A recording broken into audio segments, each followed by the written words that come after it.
Hello guys! Welcome to my cooking channel. This is Head Over Meals, nag-iimbento ng kakainin.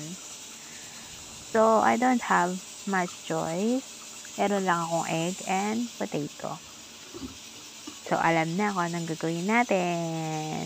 Magtutorta tayo ng patatas. Lalagyan natin siya ng black pepper and salt, yun lang.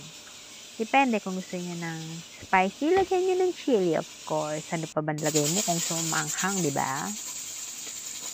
Ayan, lagyan natin ng umaapaw na mantika. Ang sabi nila, maging healthy. Pero no, hindi mo siya maluluto ng kukunti ang oil. Ayan, lutuin na natin ang ating patatas. Gusto ko sana crunchy, pero pag crunchy, kailangan mas maraming oil. And syempre, mas unhealthy, di ba? So, pagtsagaan na natin yung konting oil.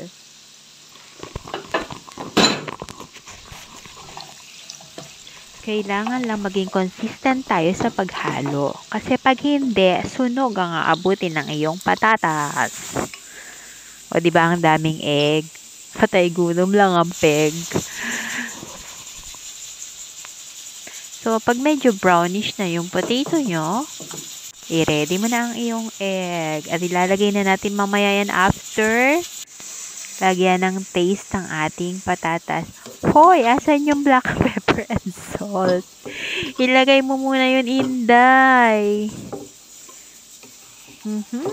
Iba na naman yung ginawa niya. Iba na naman yung ginawa sa plano. Laging ganyan. Promise, laging ganyan yung Inday na to. Pag magluluto, hindi sinusunod ang plano. Matigas ang ulo. Tunay na Taurus ito. O, diba? Tigas ng ulo niya. Nilagay muna niya sa bowl at saka nilagyan niya ng black pepper and salt. Tapos, baliktad pa ang kuha ng cam. Oh, mautak itong Inday na to. Hindi nga naman siya masisira pag ganyan ang ginawa.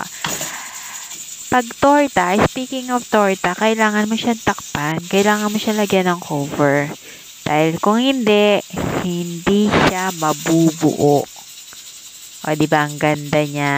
Final na yan. Okay na. May lunch na tayo. Hindi yan almusal. Hindi uso almusal dito. Tinapay lang nagkatalo na. Ayan na siya, ayan na siya. Wow. Congratulations, Inday. Hindi mo nasira ang torta ngayon.